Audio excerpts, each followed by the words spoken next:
sizlar? Oyim qilgan ko'rpachani to'shib olibsizlar. Iltimos kir qilmanglar, oyim qilganda.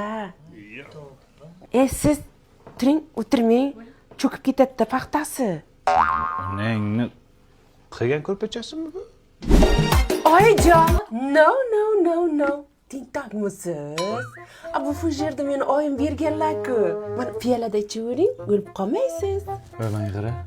Shu onang fujer jo'natibdi, farosatdan qo'shib jo'natmabdi-da. Aytaymi, olib kelsammi? Oyim aytuvdilar-da, nima kam bo'lsa ayt, olib kelib beraman dedi. Ya, sen unda qilmasding-ku, uchrashuvda nima unda bo'lyapsan, ha? Dada! Oyim qilgan banni xalat kiyibsiz, tentakmisiz? Usilda bir narsa bo'lganmi? Yo kapanga odammisizlar? Nima qilsa oyim qilgan narsalar. O'zingni kelmadimi farosating? Voy, Xitoyga zakaz bergan ekan, yaqinda kelib qoladi, xavotir olmang. Kelin, nima qilay, yechaymi? Ya, endi satqaysar. O'ldim. Sizlar toza tentak ekansizlar-ku. Nega oyim qilgan choynak po'shti ishlatyapsizlar? Tur o'rningdan. Sen choynak po'shingga tur o'rningdan. Xitoyga boramiz. Inangni boramiz. Tur. Aya dada sizlar ham turinglar. Yuringlar. Onamga boramiz. Onangni. Aya, dada, men Tavrabdan yangi uy oldim.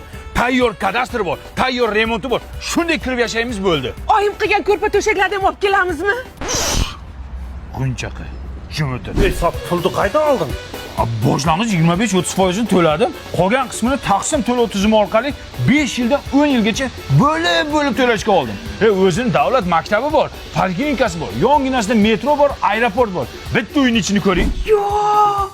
Rostdan ham remontlari bilan ekan. Oyim bergan vagimalarni ham olib kelaylik. O'chir ovozingni.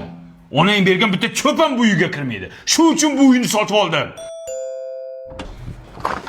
Pam, kyo yangi uyga yangi gilam olib keldim. Gilam bilan kerak emas. Agar mana shu gilam mana shu uyga solinsa, butun umr minnat qilib o'tadi meni. Oyi, parastat olib kelmadingizmi? O'shanga kuyovingiz kayfiyati yo'q. Voy, izlamagan joyim qolmadi qizim, parasat qolmabdi. Buni onasida ham farosat yo'q-ku. Boring, parastat toping.